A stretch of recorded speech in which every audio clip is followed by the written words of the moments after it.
Vasavi TV ప్రేక్షకులకు స్వాగతం సుస్వాగతం.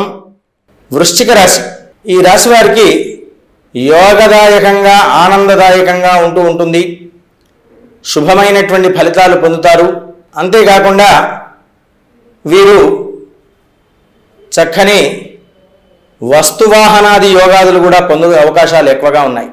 గ్రహ సంచార రీత్యా కూడా చక్కని ఫలితాలు పొంది ఉద్యోగంలో, వ్యాపారంలో, వ్యవసాయంలో అంతటా కూడా మంచి ఫలితాలు పొంది నేడు ఆనందంగా గడుపుతారు. స్వస్తి ప్రజాభ్య పరిపాలయంతాం న్యాయేన మార్గేణ మహిమహీషాః. గోబ్రాహ్మణేభ్యః శుభమస్తు నిత్యం. లోకాః సమస్తాః సుఖినో భవంతు.